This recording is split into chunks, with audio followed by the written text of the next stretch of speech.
So just a couple more questions. I know we don't have too much time, but there's been a lot of pressure mounting against Stericycle, and personally it's been one of the fastest moving environmental issues I've seen since it really got going. Apparently the company has been feeling a bit of that heat. Christina Rendon of local ABC recently broke a story that talks are already underway about Stericycle picking up and moving out of the valley. Now, if they were to do that, is this actually cause for celebration for the citizens of Foxborough? Would that be acceptable, or do you plan on rigorously pursuing Stericycle no matter where they locate? Well, that's an excellent question. I think it is successful for the community because they collectively used their voice. And they got something out of their backyard that is harming their families. Will Stericycle take up somewhere else and continue its practice? Possibly.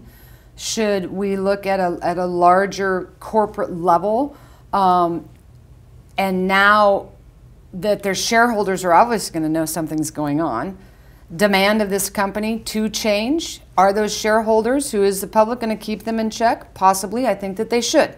Or otherwise the problem will just go on and on and on, just in another state, and somebody will call me in 10 years. Eventually I'm going to be dead, but somebody will be around for them to call, and we're going to see the same problem again. I think the community has a victory.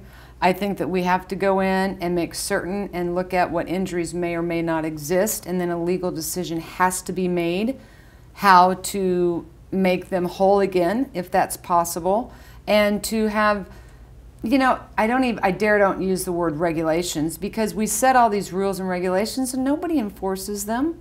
I mean, it's almost a joke. Right. And I think that the shareholder... Or the punishment is such a small slap on the wrist that they just roll over. It's the cost of doing business. It's actually a tax write-off. And if we can change that, and if there is criminal activity and it is found out, I feel that we should at every level pursue that and hold somebody accountable. It's not a pleasant situation, but I think if we begin to do that, we begin to look at criminal actions, that we have some certainty or confidence that in the future it won't happen again when they set up shop somewhere else.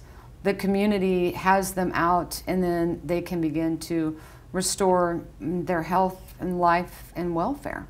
But if we don't make changes, of course, it's just going to happen again, and then it will all be for naught.